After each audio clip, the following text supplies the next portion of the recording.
Pengacara keluarga Yosua Huta Barat, Kamarudin Simanjuntak memberikan analisa kenapa Susi nekat berbohong di persidangan. Kamarudin pun memberikan solusi kepada jaksa penuntut umum agar Susi bisa berkata jujur di persidangan. Asisten rumah tangga Ferdi Sambo, Susi belum memberikan keterangan jujur sebagai saksi perkara pembunuhan Yosua Huta Barat. Pada sidang dengan terdakwa Baradae, Susi terkesan berbelit-belit dan tidak konsisten.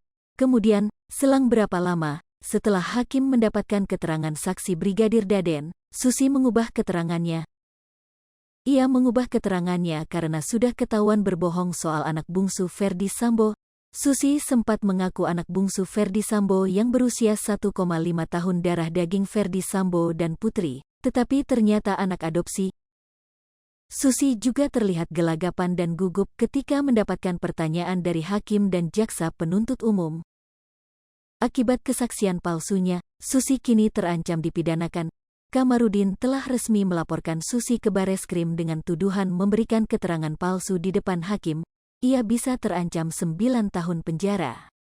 Pengacara keluarga Yosua Huta Barat, Kamarudin Simanjuntak menganalisa alasan Susi nekat berbohong di persidangan. Kata Kamarudin, Susi berbohong karena adanya tekanan dari Ferdi Sambo dan Putri.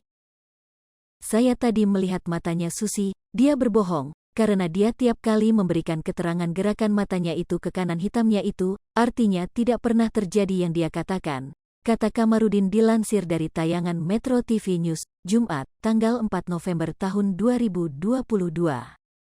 Terkait Susi yang berbohong di persidangan tersebut, Kamarudin mengurai analisa tajam. Pengacara kenamaan itu mengurai penyebab Susi enggan jujur di persidangan. Menurut Kamarudin, faktor utamanya adalah karena Susi masih bekerja di rumah Saguling, kediaman Putri dan Sambo. Karenanya diungkap Kamarudin, polisi dan jaksa harusnya memisahkan tempat tinggal Susi dengan keluarga atau saksi kasus Brigadir J lain terlebih Sambo sekeluarga.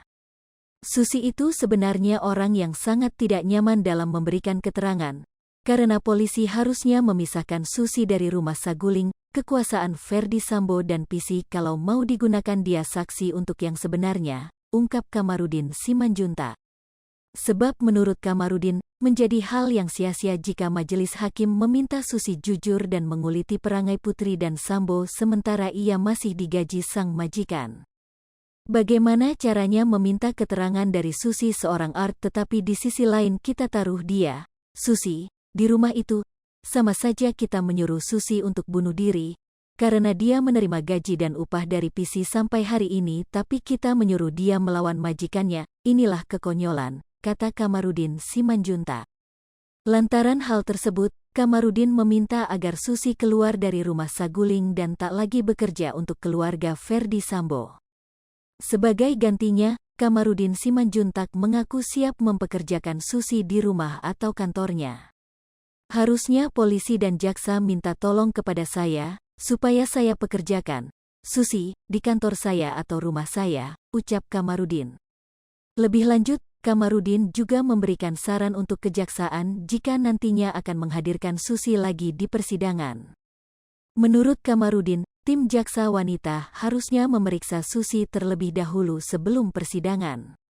Susi harusnya sebelum memberikan keterangan digeledah oleh wanita.